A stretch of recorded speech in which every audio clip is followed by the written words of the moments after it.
Okay, it's on now. Good.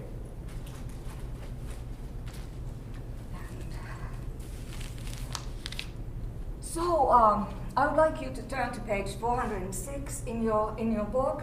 You have the brain there. Today we will be talking about language and the brain, how language is, where we can find language in the brain, how language works.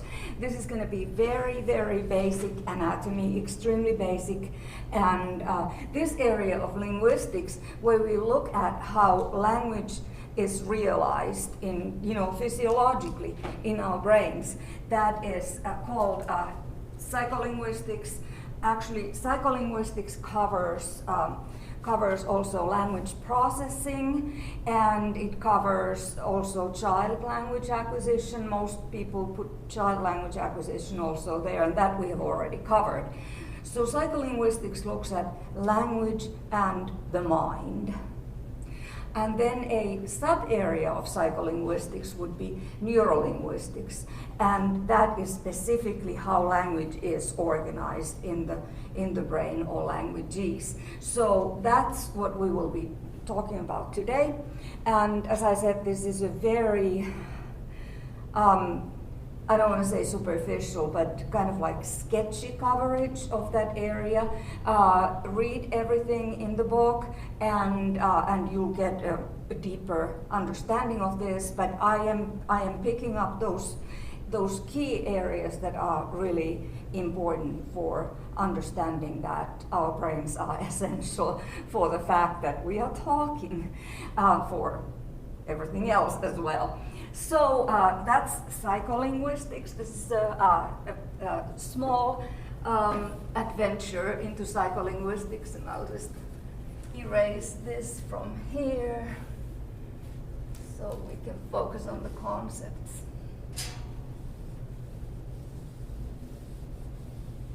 There we go. Okay. So language and the brain. This is pretending to be the brain. And in your book, you have a more accurate rendition of the brain, but this helps us to kind of like talk about these different areas that are involved in language production.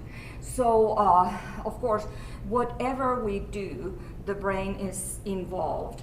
And one of the key aspects of the human being is that the connections between the brain and the rest of the body are contralateral. And this means that when I wiggle the fingers of my right hand, that is controlled by which hemisphere? Left or right? Left, exactly. So the left hemisphere controls the entire right side of the body, and vice versa. When I wiggle the fingers of my left hand, that is controlled by the right hemisphere. So, so that's one of the premises. And are the human hemispheres, right and left, are they symmetrical? Do they do exactly the same things? Nope, they don't. They specialize. And that process of specialization is called lateralization. It means that certain functions are lateralized to the left hemisphere, and certain other functions are lateralized to the right hemisphere. And where is language? In which hemisphere? For most people, let me specify, about 85% or so. That's a rough number. People disagree about what it exactly is, and we don't absolutely know, because not everybody's brain has been tested in that way.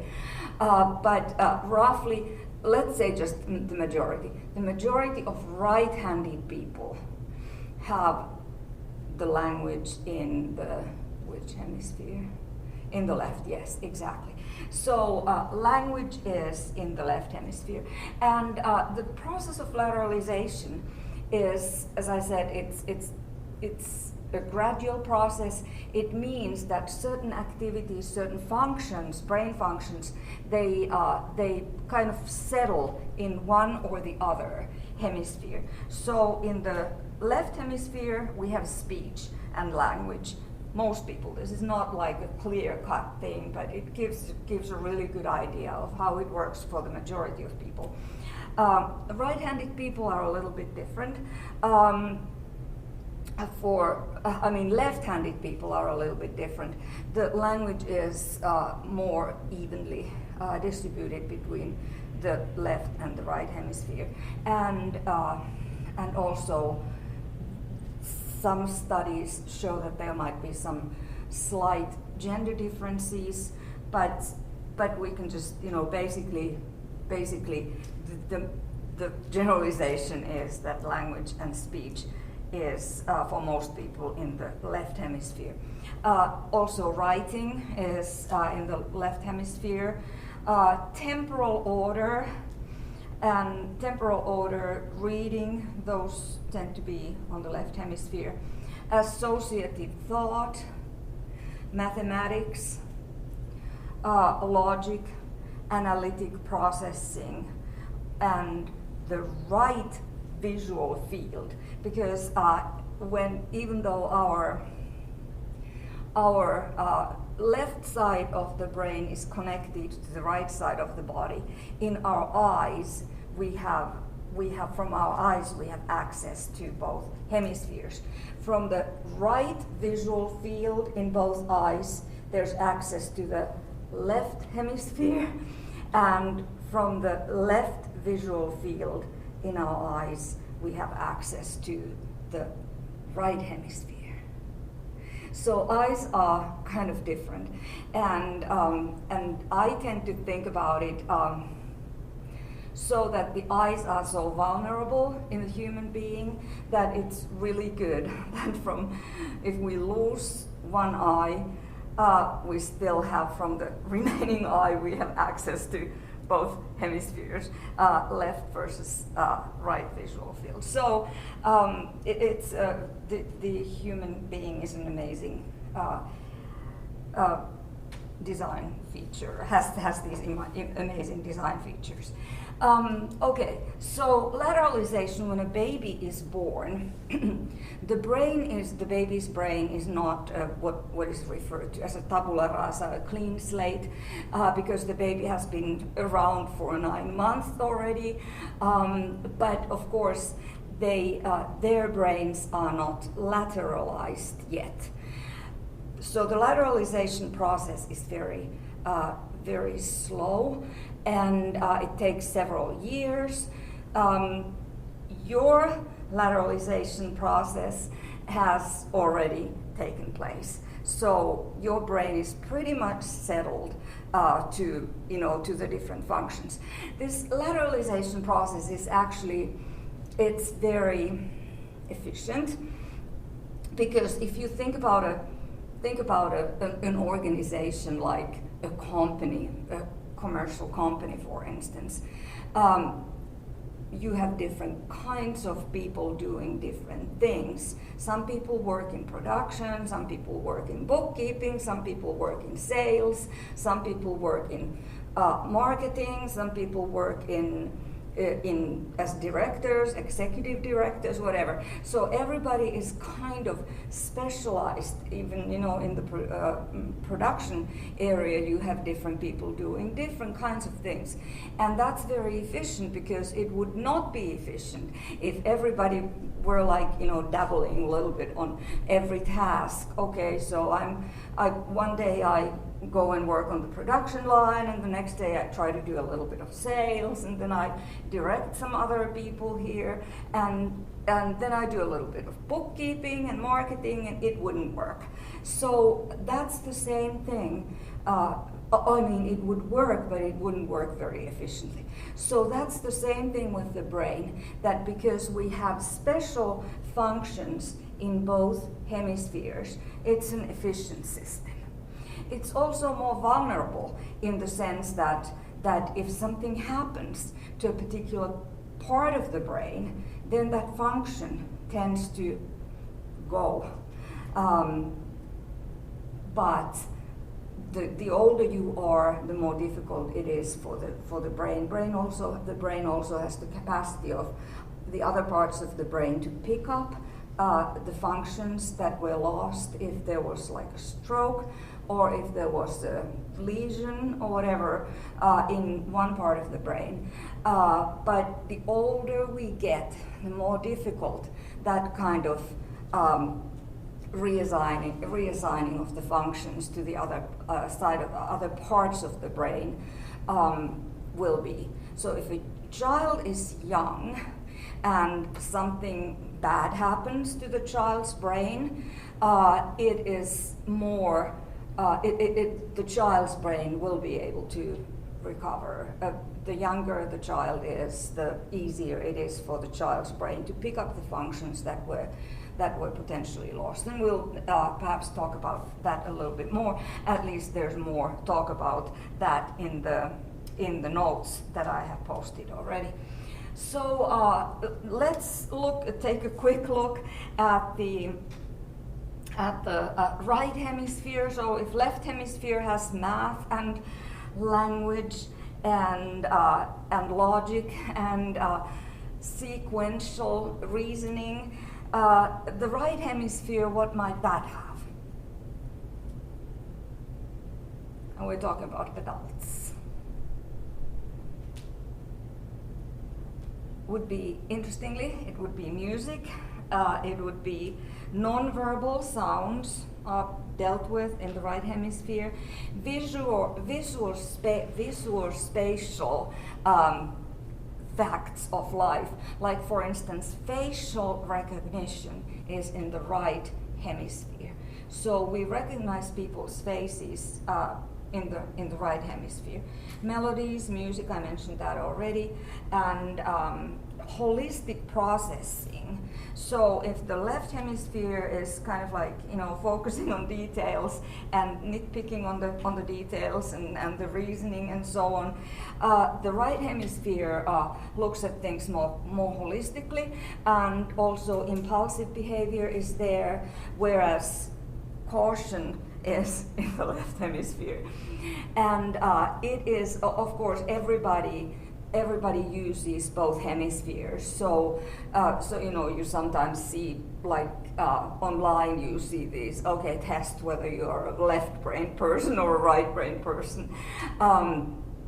Of course, as we grow, we have inclinations to go either into music or math, but everybody uses both sides of the brain, and that's so it's kind of like nonsense to talk about a left brain person and a right brain person, even though there is something to it, that if you have a musical tendency or artistic tendency, if art is something you like, then of course you are doing that using that right hemisphere, and that means that those connections, because everything is based on neural connections, the neural connections in the brain, they fire and they strengthen the more frequently they fire and get activated. So of course, then you kind of like encourage that particular behavior. Same thing, if you like left brain functions, then you tend to be practicing them and strengthening those neural connections in the brain. Okay, so contralateral connections, left side of the brain controlling the right side of the body, and right side of the brain, right hemisphere controlling the left side of the body. And how do we know this? We have these brain imaging technologies. They're relatively new, but there are MRIs, there are PET scans and CAT scans, and especially fMRIs, which are functional MRIs, which, if a person does something and has all these, wires hooked on the head, and the scientists are seeing what parts of the brain get activated when a person says, for instance, a word, then that also has allowed recently, we're just talking about a few decades back, that has allowed scientists to see that language tends to be happening, the areas in the left hemisphere get activated when a person says a word. Now, it's expensive and kind of complicated to use these technologies, but they are available. And there are fascinating studies written about functional MRIs and language. And for instance, of course, there are all these questions. So what happens in the brain when we talk? And then even more importantly, or interestingly, what happens if a person is bilingual? So how are those two different languages, how are they organized in the brain? And how does a bilingual brain potentially differ from a monolingual brain? Of course, our brains are depositories of what happens in our lives and what we do on a daily basis that affects our brain and changes. Learning is building neural networks. It's a physiological process. And that's why people say that repetition is the mother of learning, and it is true, because when you repeat things, when you go over and over and over again over certain things that you study, that strengthens the neural connections in the brain, and that's how you learn. That's a very simple explanation, but we can't go much deeper. So, these brain imaging technologies are a way of seeing what's going on in the brain, in the left hemisphere, right hemisphere, or both. Okay, because these areas lighten up. But how do we? But the groundbreaking work on lateralization was actually done before these MRIs and CAT scans and PET scans were available, and that work was done in the 19th century, and there are two doctors, a French one, Paul Broca, and a German one, Karl Wernicke, whose names are associated with two areas of the brain because they were instrumental in studying the brain functions and how language is, where language is located.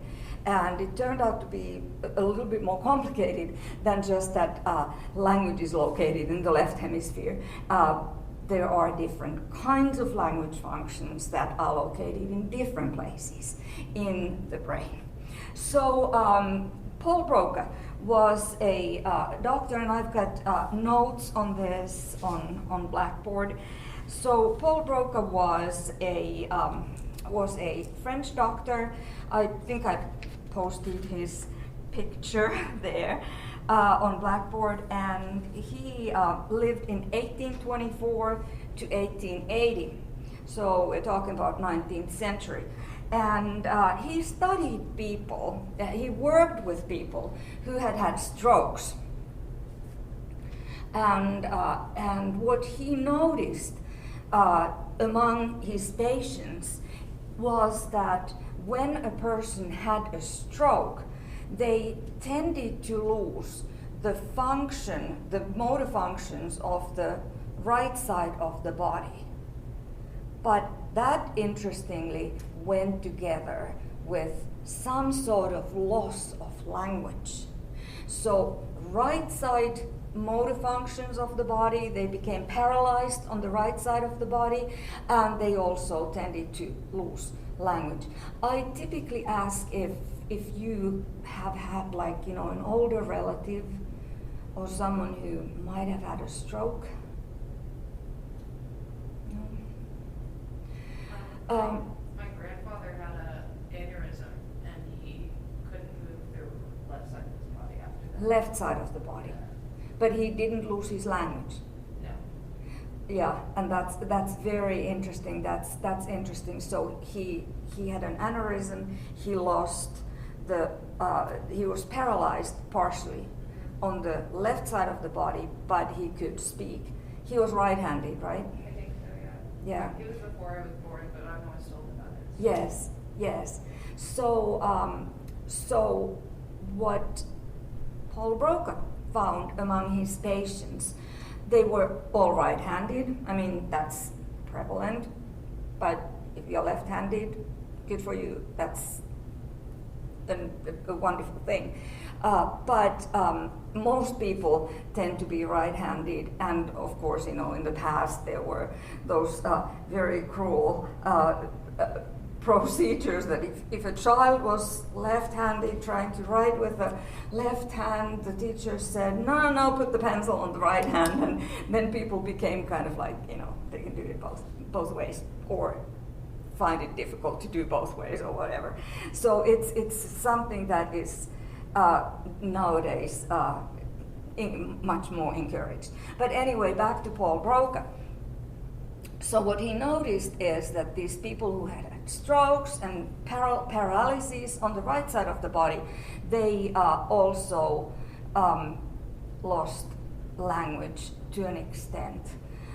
Some lost it completely, and some lost just parts of language. So so of course at that time, we're talking about the 19th century, Paul Broca couldn't order an MRI or fMRI. It couldn't order a PET scan or a CAT scan to see what is going on in the brain. What he had to do is he had to wait until his patients died, and then he carried out an autopsy on the patients. And what he found was that there was a lesion. There was a clear problem on the left hemisphere of these patients who had right side paralysis and language loss. So that is how initially Broca found out about the lateralization of our physiology, the brain functions, that if there was a problem or had been a problem, there was a clear lesion on the left hemisphere. And that's how he was able to determine, hypothesize first, and then doing more and more of these autopsies. He was able to determine that language is located on the left hemisphere, and the left hemisphere controls the right side of the body. So, so what his patients were showing were symptoms of halting speech, if they were able to speak, halting speech, a lot of stuttering, and this is referred to as telegraphic speech, because the patients were speaking like a 2-year-old. We mentioned last time, we mentioned the telegraphic stage of a 2-year-old who uses words, puts a couple of words together in an utterance, but is not using function words yet, like prepositions, to, from, in, determiners, this, that, and no inflectional morphology. Remember when we talked about morphology, there are 8 morphemes in English, inflectional morphemes in English, and a Broca's aphasic, in the same way as a child, is not fully using those 8 inflectional morphemes. So, so what Broca was able to determine is that, first of all, this pretty much is the area. It's somewhere here. On the, in the front of our brain on the left side, that's called Brocas Area, thanks to Broca studies, and that area is connected with speech production and grammar. And because this area here on the left hemisphere in the anterior part of it is close to the area next to the part of the brain which controls the muscles of speech. That's why a Broca's patient's language production is halting, they stutter, and they have clear physical problems of formulating the language with the motor muscles of the mouth, because Brocas area is close to that.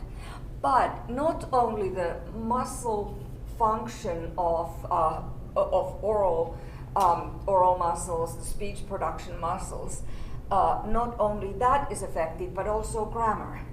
So they were missing these, grammatical morphemes, inflectional morphemes, and little grammatical words like, articles, determiners, auxiliaries, prepositions, conjunctions, and so on. So they have difficulties in the production of language, but Broca's patients, and of course this varies, it's not like someone is a Broca's patient or not. Someone may have more of the symptoms and someone may have fewer of these symptoms. But a typical Broca's patient has these symptoms, and then yet they do not have problem understanding language. So they Broca's area is not involved in understanding language, and that's a different function of language. So halting, stuttering speech, inability to plan the motor sequences used in speech, and vocal organ control. Those are the problems with the Broca's patient, caused by a lesion here around Broca's area in the left hemisphere. But so comprehension is not affected, but it is affected when a Broca's patient is given a sentence whose interpretation relies on grammar. Okay, so if they are given a sentence like this, the lion was killed by the tiger. Of course, what kind of sentence is that, active or passive? Passive. It's a passive sentence.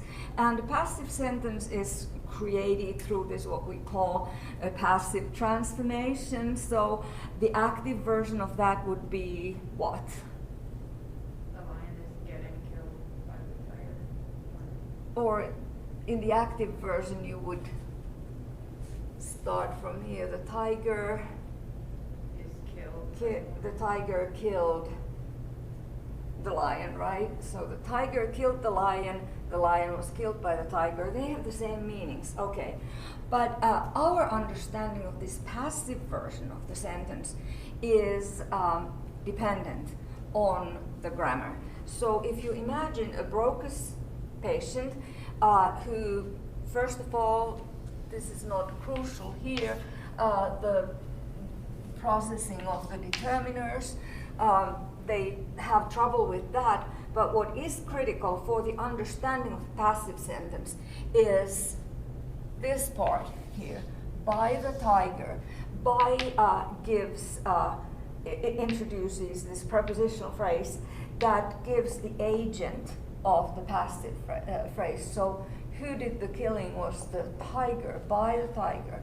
But since that is not processed like in an unaffected brain, that's a problem for the meaning. And also the be verb together with the past participle inflectional ending, those are not processed by a typical Broca's patient. So what they do process is the content words, lion, kill, tiger, and of course you get the opposite meaning, right? Okay, they also have potentially a problem in interpreting a sentence like this. That was my uncle's sister. That was my uncle's sister.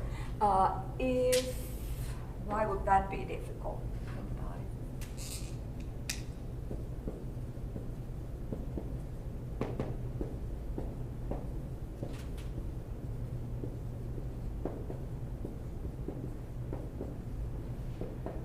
Okay, the question.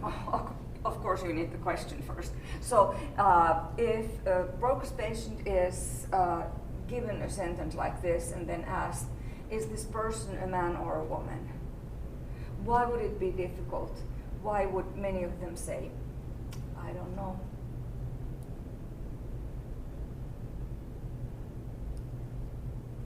Because the interpretation of whether this, of course this is, that was my uncle's sister, that's a man or a woman? A woman, right? So that interpretation, however, is reliant on this inflectional ending, the possessive suffix there, and that is also part of that. Those little grammatical words. If you're not able to process those, then what you are processing is that was uncle's sister. Are we talking about the uncle or the sister? For the understanding of this phrase, the possessive suffix is important, essential actually. So, okay, so Broca's patients have trouble understanding language only if the interpretation is reliant on grammar, because the grammar area has been damaged to an extent. Okay, but then when other doctors continue to work with aphasic patients, aphasia is the loss of language that often goes together with a stroke. When they continue to work with aphasic patients, they noticed that not everybody's symptoms were like the typical Broca's patients, right? So some people who had had a stroke, they and had right side paralysis, also these were right-handed people, they exhibited different kinds of language problems, that they had fluent speech, their speech was not missing these grammatical elements that a Broca's patient's language misses. They were fluent, and and they sounded exactly like, they didn't stutter, they sounded like anybody speaking normally. Yet if you started to listen to what they were saying, you notice that this language doesn't make much sense, or there are clear problems in meaning. So the person whose name is associated with the findings, these kinds of findings, was Carl Wernicke, and he lived also in the 19th century. I think, yes, I put it on the notes on Blackboard. So he was a German doctor, Carl Wernicke, who lived from 1848 to 1905. So it was a little bit later, and he published his findings in 1874. So Broca published a little bit earlier, but not much later comes Carl Wernicke. And his patients are called so-called fluent aphasics. There are three basic types of aphasia, and Broca's aphasia is one, Wernicke's aphasia is the other one. And these people, fluent aphasics or Wernicke's aphasics, and they have trouble understanding language, and they have trouble making sense in language. But the discourse patterns are completely normal. intonation patterns. They speak, you know, like anybody else. Their turn-taking patterns are fine. They don't stutter, but it's just when you stop to listen, it doesn't necessarily make much sense. And in your book, you've got good examples of the Brocas aphasic, typical Brocas aphasic, and the typical Wernicke's aphasic, and you will see the differences. I'm not going to read these out because you can find them in language files. And I also posted 2 links to a typical Brocas aphasic and a typical Wernicke's aphasic, and you will see the very different kinds of symptoms that the lesions on these different parts of the left hemisphere can cause. So Brocas area here, grammar, motor functions of speech. Wernicke's area here, right below the left ear, and that area controls meanings, semantics. But and it's not a coincidence that it's here, you know, below the ear, because that's where we get the language input, and that's where we interpret the meanings of language, and that area is associated with the meanings. So we have different kinds of symptoms, and on your book on page 407, we have there is the exercise number 5. I think I asked you to maybe look at those, and we'll and you know, we can discuss those at a later point. But anyway, so 2 different kinds of aphasias that we have covered now: Brocas aphasia, Wernicke's aphasia, and the 3rd kind of aphasia that is important to mention is the conduction aphasia, and that is caused by a problem in the area which connects Brocas area to Wernicke's area. Okay, and that is called, it's a bundle of nerves that connects these 2 areas. They are not isolated. Of course, you know, both are affiliated with language, associated with language, and they need to be connected. So when we hear something and interpret the meaning, that has to go also to the Brocas area, which takes care of the grammar. So both are important and they need to be connected. And this bundle of nerves is called arcuate fasciculus.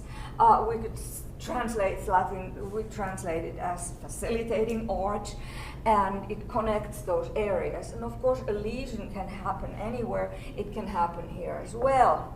And if it happens here, a person doesn't sound like a Brocas aphasic who would have stuttering, halting speech.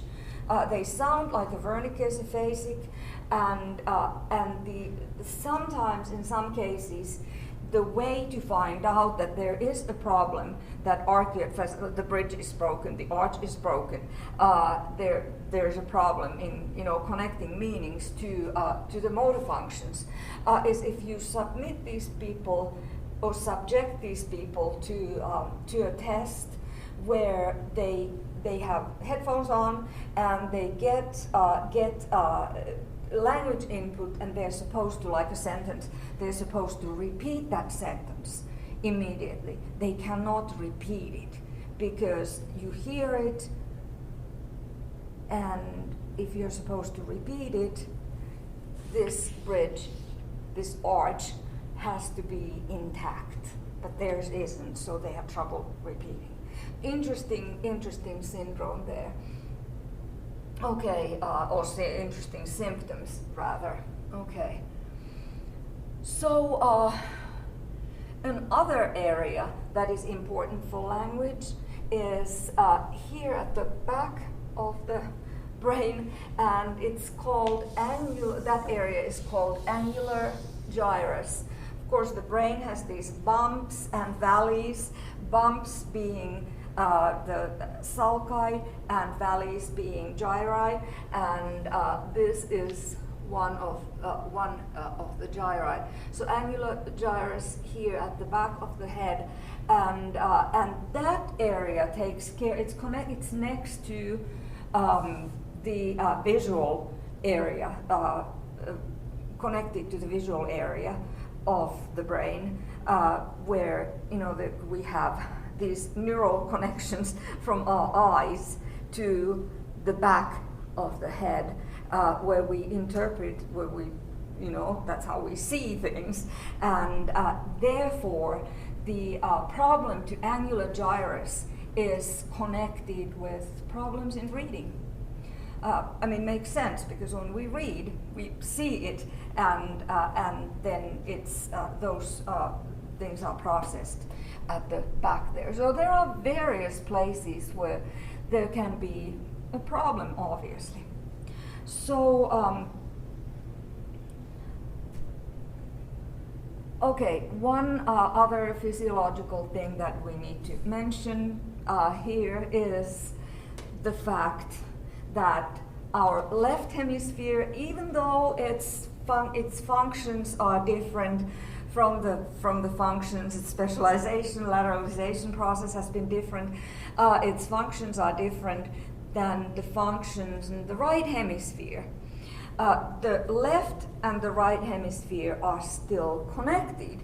And it's not like, we have this saying that the left hand doesn't know what the right hand is doing, but the human brain is organized or is built so that the left hand knows what the right hand is doing, because these two hemispheres, left and right, they're connected by a big bundle of nerves which is called corpus callosum.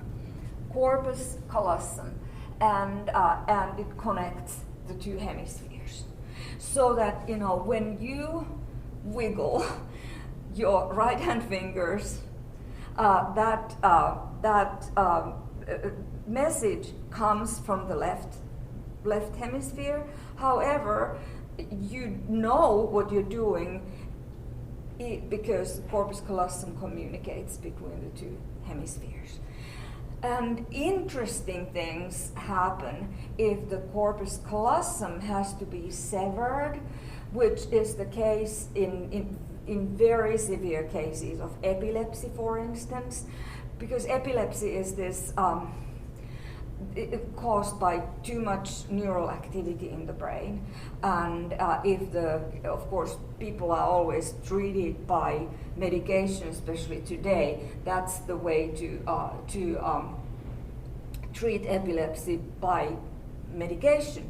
But if the medication even doesn't help, if the case is so severe, then especially in the olden times, earlier times, the severing of the corpus callosum cut down the neural activity and made it more possible for the people to live a more normal life. And it's an extreme thing that happens. And then interesting things, an interesting symptom is caused by the severing of the corpus callosum, because now the right hemisphere is not communicating with the left hemisphere and vice versa. So, for instance, if a person is blindfolded, remember, if you see things, then each eye can communicate with both hemispheres. But if you are blindfolded, if a patient is blindfolded and they're holding something in their right hand and you can't see it, and you're asked, what are you holding in your right hand? The message from the right hand goes where? To the left hemisphere, and they're able to name it. But this is a right-handed person. I always have to qualify. If a patient has the pen, blindfolds, and the pen is put in the left hand, can they name it now? No, because the message, the stimulus from the left hand goes to the right hemisphere, and right hemisphere doesn't process language. So the message would need to, of course, you know, if you have an intact corpus callosum, you can name, okay, I don't see that it's a pen, but I can say that it's a pen. But we can do it because the stimulus, we're blindfolded, the stimulus goes to the right hemisphere, and from there it needs to travel to the left hemisphere in order for us to be able to name what object we are holding. So again, you know, amazing things that happen. I need to let you go. So hemispherectomies also are evidence for aphasia. This is when, again, in a severe case of typically epilepsy, if a slice of the brain needs to be taken away in order to make it possible for a person to live a normal life. That may affect the language as well. If the child is young, when that's done, the younger the child, the better the child's brain, other parts of the brain are able to pick up the functions. And that's it. Do those exercises on page 407, and I'll see you in 2 weeks? Next week we have no class. Oh, that's next week. Thanksgiving. What days do we get a lead off? Wednesday, Thursday, Friday, or?